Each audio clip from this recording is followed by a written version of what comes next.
Bed Bath & Beyond President Amy Sullivan. Amy, congratulations on the new role, first and foremost. Thank you, Cheryl. I appreciate it. You're hitting the ground running, no pressure whatsoever here, because on top of these recent acquisitions, Bed Bath & Beyond also purchased Kirkland's home. That was $10 million.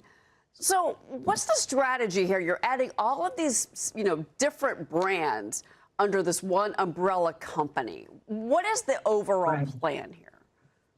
As you think about the home space, there's everything from the foundations of home, the organization of home, how people live and finance their homes, and how people decorate their homes. And we really want to be that one trusted brand that is everything for your home. You'll hear us talk a lot about the four walls of your home and the four corners of your property.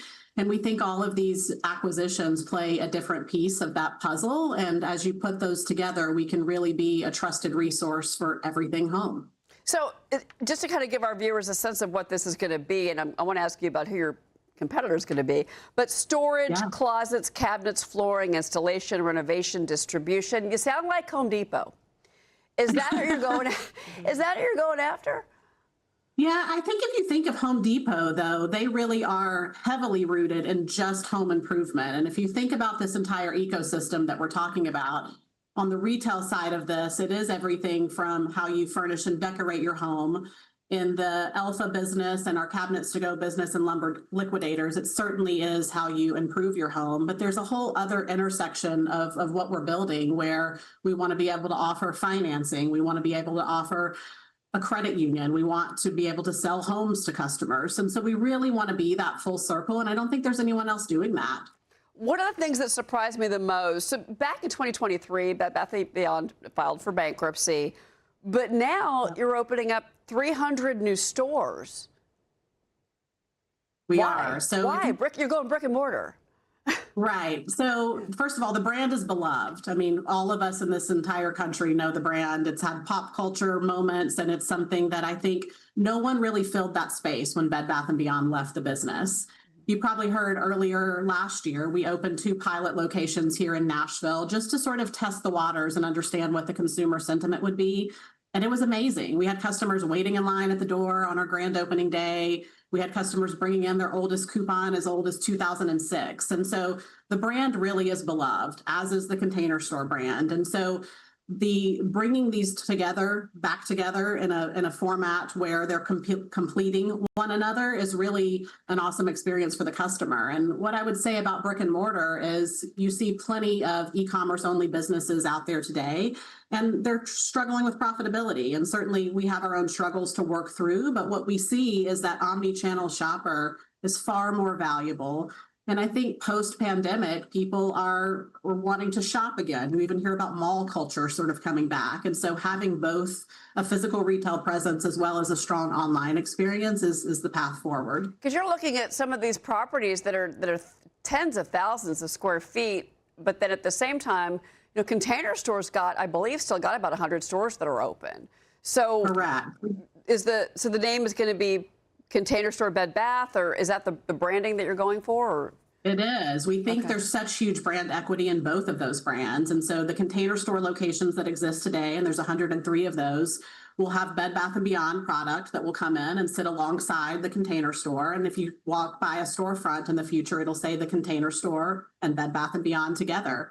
When you think about the services side of that business, they have an amazing program with Alpha, and cabinets to go and lumber liquidators will start to layer into that so we can service all of the parts of the home. But we will co-brand because we do believe both of these brands, regardless of business and financial troubles that they've had, have really amazing equity with the customer. Your executive chairman, Marcus Lemonis, who is a colleague and a contributor here at Fox Business, full disclosure, he made a lot of news on the Big Money Show when he said that he would not be doing business in California. He said absolutely not because of taxes, regulation. Is that the approach that you're going to take in this new role to other states as well?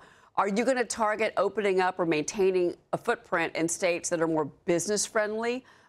Texas, you mentioned Nashville, there's Tennessee, maybe a Florida. Right. Is that how you're going to kind of, label and roll out the real estate footprint? I think the biggest thing we want to think about is we want to be accessible in our price points, and we want to be accessible across the country to service the customer. Whether that means we have stores in those states or we service them through our online business, I think to be determined. We need to be in states that aren't going to drive regulations that make us unable to provide the product and the value that we want to provide to customers, but we are committed to servicing the whole country. Have tariffs been an issue for you?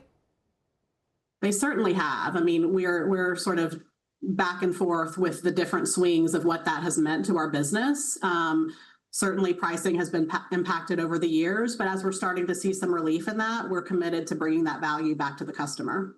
And the other thing I wanted to ask you about, this kind of pivots back to the consumer, but we're going to get March consumer inflation tomorrow, the consumer price index. So that inflation data is the first we've seen under, I'm sure you know the news headlines we're seeing with regards to Iran, but I want to ask you about how price sensitive are your customers right now? Because one of the things, whether you go to a Bed Bath & Beyond or a Container Store, people want deals, and the price points have always been very reasonable. Can you maintain that with tariff pressure, and is the consumer still going to support the ticket items that you have, or the ticket prices? I think certainly, if I think of the brands that we have in our portfolio, I think we have an opportunity to offer value to every income level. And so we definitely still see that the consumer is price sensitive right now, but she is shopping, and we are seeing traffic increases in our businesses. And so there's an appetite and a desire for consumers of all income levels to find value. And that's really the sweet spot of where we want to land.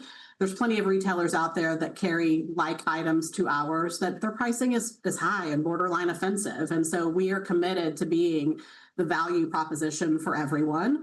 Part of that will be in our everyday pricing, and part of it will be in bringing back that legendary coupon that everyone loves. Yeah, well, believe me, the 20% off is a very popular item, trust me, for many of myself and my friends. Real quick before you go, give us a time frame of all of this, because you're looking at a massive consolidation with these brands. I mean, there's the time frame, and also the financing. I mean, at a time when we've had a lot of market volatility, how did you and I guess more Marcus, get the financing together for this? It's quite a feat, because I know there's cash, there's also the stock. Right. I think as we think about, I'll start with the timeline first. We want to move fast, and we want to very quickly begin to bring product into these stores to make them more of a large breadth of assortment that we think the consumer will respond to, and stimulate sales in our own business. And so the pace in which you'll see us move will be rapid. We're committed to getting the first few Container Store locations converted in the next 4 to 8 weeks is our goal and our timeline, sort of pending the operational movement of inventory. So I think we'll move at a very rapid pace, and we're not doing heavy construction. We're bringing product into really great real estate, into great store locations, and changing a sign and bringing in a new offering. And so I think we'll be able to really keep pace. All right. Well, Amy Sullivan. Oh, sorry. Go ahead. The other question was about the financing, real quick before you go. Yes. In terms of the economics of the deal, I would say we're being fiscally responsible with the cash that we have in our business, and really focusing on an equity transaction in many of these, because we believe in what the possibility is for this business. And like I said before, if we're better together, that equity will rise. Yeah. No, it's a fascinating blueprint for maybe a company of the future. There you go. Amy Sullivan, it's great to have you on the show. Thank you for being here. Thank you, Cheryl.